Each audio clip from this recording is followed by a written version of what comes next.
I build things for a living. As a senior architect at one of the city's most prestigious firms, my entire life is dedicated to structural integrity, load-bearing walls, and the calculated balance between aesthetics and durability. I look at a skyline and see the math holding the glass and steel in place. I look at a crumbling Victorian and see exactly where the rot has set in, even if the paint is fresh. It is the cruelest irony of my life that while I was busy designing a net-zero, award-winning cantilevered home for a tech billionaire, the foundation of my own life was being eroded, brick, by the man I'd shared a bed with for a decade. My name is Alina, I'm 35, and until 3 months ago I thought I was part of a power couple. My husband Mark was, or appeared to be, the perfect counterpart to my chaotic creativity. He was in logistics and supply chain management. Where I was vision, he was execution. Where I was distinct lines and bold choices, he was the fluid movement that kept things running. We had been married for 10 years. We were the couple friends envied. We had the sprawling renovated loft in the Arts District, the joint investment portfolios, and the plans for a summer home in the vineyards. We didn't have children yet. We had decided to focus on our careers first, a decision Mark seemed surprisingly supportive of, always saying, "We have time, Elle. Let's build our empire first." I believed him. I believed everything. The unraveling began on a Tuesday, the most mundane of days. Mark was away on one of his frequent site visits. He managed distribution centers across the tri-state area, so him being gone for 2 or 3 days a week was standard operating procedure. I usually relished the alone time. It allowed me to work late without guilt, drafting blueprints until my eyes blurred.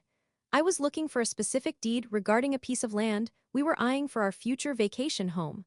Mark handled the finances. He was meticulous with spreadsheets, another trait I admired, but I needed the parcel number. I went into his home office, a space I rarely entered not out of restriction, but out of disinterest. It was beige, sterile, and filled with filing cabinets. I opened the bottom drawer of his desk, looking for the real estate folder. Instead, I found a thick, heavy envelope from a bank I didn't recognize. It wasn't one of our joint accounts, nor was it his known personal account. It was a credit union based in a town called Oak Haven, about 4 hours north of us. Curiosity is a professional hazard. I opened it. It wasn't a bank statement. It was a pre-approval letter for a mortgage for a 4-bedroom house in Oak Haven, listed at $650,000. The co-borrower wasn't me. The name on the paper was Mark Sullivan and Sophie Miller. The air in the room seemed to vanish. I stared at the names, waiting for them to rearrange themselves into something that made sense. Maybe Sophie was a business partner. A cousin I'd forgotten. But you don't buy a 4-bedroom suburban home with a business partner. You buy commercial real estate. I sat in his ergonomic chair, the leather cold against my back, and dug deeper. I found a second folder, tucked behind a row of old tax returns. This one wasn't financial. It was sentimental. Inside were receipts, not for lumber or shipping crates, but for a diamond engagement ring from a jeweler in Oak Haven. Dated 6 months ago, there were photos. Printed, glossy 4x6 photos. My hands shook so hard I dropped the first one. I picked it up. It was Mark, smiling a smile I hadn't seen in years, unguarded, goofy. He was holding a toddler, a little boy with curly hair and Mark's exact nose. The boy looked to be about 2 years old. Next to him was a woman. She was young, perhaps 25, with soft features and blonde hair. She was wearing the ring. The caption written on the back in Mark's handwriting read, "Leo's 2nd birthday, my world." Leo, he had a son, he had a fiancé. He had a whole other life in a town 4 hours away. The architect in me took over. When a building is collapsing, you don't scream. You assess the damage, you evacuate the civilians, and you secure the perimeter. I didn't cry. I felt a cold, jagged stone form in my stomach, weighing me down, but my mind sharpened to a razor's edge. I spent the next 6 hours tearing that office apart, photographing every document, every receipt, every scrap of paper. I found the trail. He hadn't just been using his salary for this. He had been siphoning money from our joint savings, labeling the withdrawals as contractor payments, for a renovation project on a rental property we owned. A renovation that, I realized with sickening clarity, had supposedly been dragging on for 2 years. I logged into our joint accounts. I traced the transfers. It was masterful, really.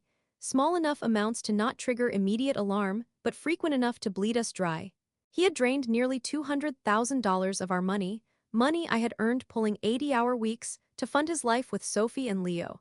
He wasn't just cheating, he was stealing. He was building a nest egg for his new family by cannibalizing the one he had with me. When Mark came home the next day, I was sitting in the living room, sketching. I looked up and smiled. It was the hardest thing I have ever done. "Hey honey," he said, dropping his bag. He smelled like road trip snacks and deception. "Missed you, traffic was a nightmare." "I bet," I said, my voice steady. "How was the site?" "Dusty, boring, you know how it is." He kissed my forehead. I didn't flinch, though my skin crawled. I needed time. If I confronted him now, he would panic. He would hide the rest of the money. He would spin a story. I needed to know exactly how deep the rot went. I needed to inspect the structure before I brought out the wrecking ball. The following week, Mark announced he had a training seminar in Oak Haven for 4 days. "It's a drag," he sighed, packing his bag. "But corporate is mandating it." "Go," I said, adjusting his tie. "It'll be good for your career." 10 minutes after he left, I was in my car. I didn't take my usual luxury SUV. I rented a nondescript gray sedan from a localized agency. I drove the 4 hours in silence. No radio, no podcasts, just the hum of the engine and the rhythmic thumping of my heart. Oak Haven was a quaint, sleepy town. The kind of place with a main street and a gazebo. I drove to the address on the mortgage pre-approval letter. It was a nice house, a colonial revival. Not my style, too much ornamentation, poor use of natural light, but it looked homey. I parked down the street and waited. An hour later, Mark's car pulled into the driveway. He didn't look like a man on a business trip. He got out wearing jeans and a t-shirt. The front door opened, and the woman from the photo ran out. Sophie, she jumped into his arms. He spun her around. Then the little boy toddled out. "Daddy." The word hit me like a physical blow. Daddy. I watched them for 2 days. I saw them go grocery shopping. I saw them at the park. I saw him play the role of the doting father and husband-to-be perfectly. He was happier there. That was the thing that hurt the most. He wasn't just having an affair for sex. He was role-playing a different life because he was bored with ours. But he was too cowardly to leave, and too greedy to walk away from my income. I did more than watch. I went to the county clerk's office. I pulled the records. I found out they had applied for a marriage license. The date was set for 3 weeks from now, a Saturday. Mark had told me he had a global supply chain summit in Chicago that weekend. He had even shown me the fake itinerary he'd typed up. He was planning to marry her while still married to me. He was going to commit bigamy. I drove home with a plan that was as detailed as any blueprint I had ever created. I wasn't just going to divorce him. I was going to demolish him. I was going to strip him down to the foundation and leave him exposed to the elements. Step 1 was the lawyer. I didn't go to our family attorney, a nice man who specialized in amicable separations. I went to a woman named Beatrice Sterling. Her reputation was terrifying. They called her the guillotine in legal circles. I sat in her glass-walled office and laid out the photos, the bank statements, the marriage license application, and the evidence of the wire transfers. Beatrice looked through the stack, her expression unreadable. Finally, she took off her glasses and looked at me. "He's using community assets to purchase property for a paramour and intends to enter a bigamous marriage," she summarized. "And he's falsified business documents to cover the embezzlement." "Yes," I said. "What do you want, Alina?" "I want everything," I said. "I want the money back, I want him to have nothing. And I want to do it in a way that he never recovers from." Beatrice smiled. It was a sharp, predatory thing. "I think we can work with that." The next 3 weeks were a masterclass in acting. I was affectionate. I cooked his favorite meals. I asked about his stress at work. I lulled him into a state of absolute complacency. Meanwhile, Beatrice and I were moving mountains. Because I was the primary breadwinner and had brought the majority of the assets into the marriage, and because we had an infidelity clause in our prenup, something my father had insisted on, bless him, the evidence of his affair and the financial fraud triggered a specific set of protocols. We froze the lines of credit he didn't know about. We quietly transferred my personal inheritance into protected trusts, but the masterstroke was the investment. I told Mark that I had a massive bonus coming in, about $100,000, and I wanted to invest it in his rental renovation project to speed it up. His eyes lit up. He saw it as free money to pay for the Oakhaven house down payment. "That's amazing, Elle," he said, hugging me. "I can finally finish the contractor payments. I'll wire it to the joint account on Friday," I promised. "Just in time for your Chicago trip." He was salivating over that money. He needed it to close on the house with Sophie, but I didn't wire it. Instead, Beatrice filed an emergency ex parte order freezing our joint accounts on the grounds of dissipation of marital assets.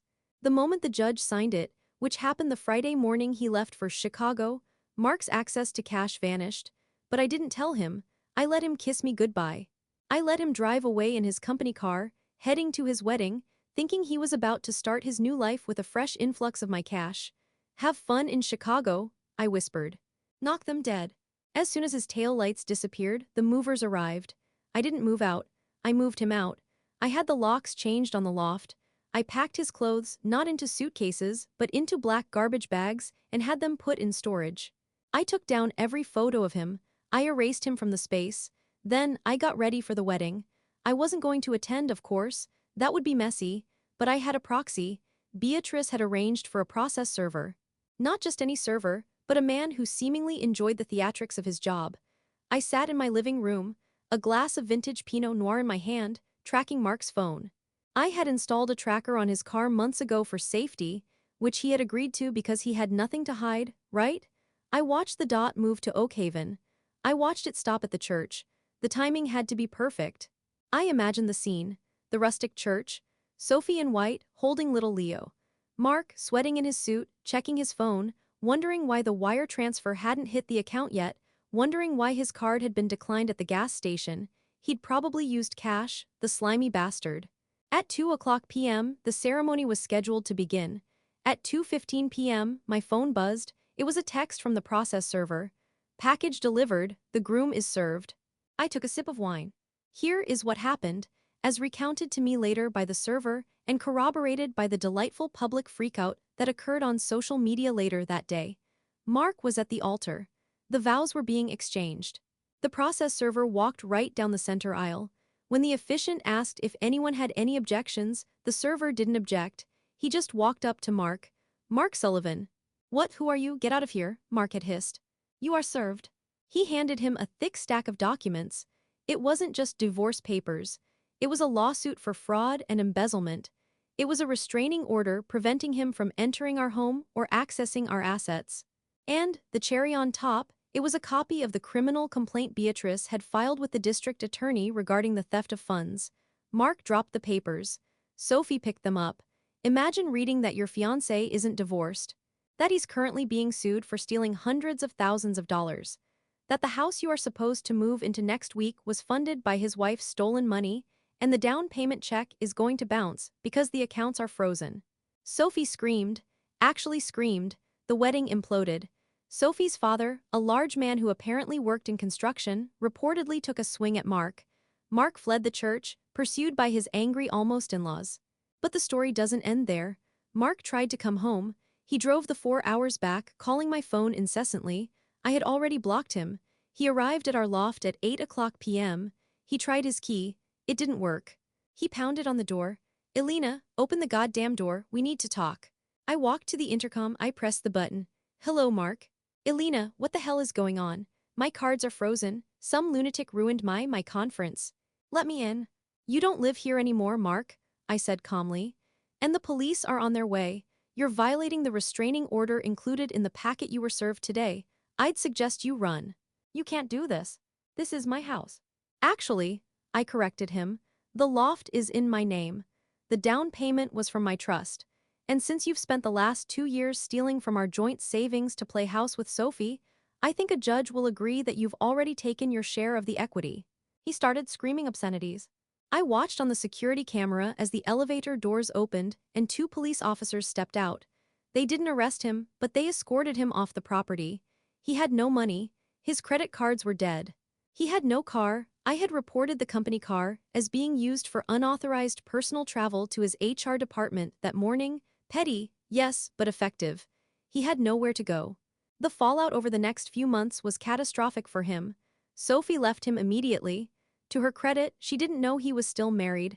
She thought he was a divorced co-parent. Once she realized he was a lying fraud who had dragged her into a financial crime, she flipped. She testified against him in the deposition. He lost his job. It turns out, companies don't like it when their supply chain managers are under investigation for fraud and embezzlement. I got the house in Oakhaven. Since he had used marital funds for the deposit and initial payments, the court awarded the equity to me as part of the restitution. I didn't want it, obviously. I sold it. I used the money to take a 3-week tour of Italy, a trip Mark had always promised we'd take but never made time for. The divorce was finalized last week. I got everything. The loft, the savings, the investments. He got his debt and a leased sedan he can barely afford. I saw him one last time during the final arbitration. He looked terrible. He had lost weight. His suit was wrinkled. He looked at me across the table with sad, puppy dog eyes. "Elle," he whispered.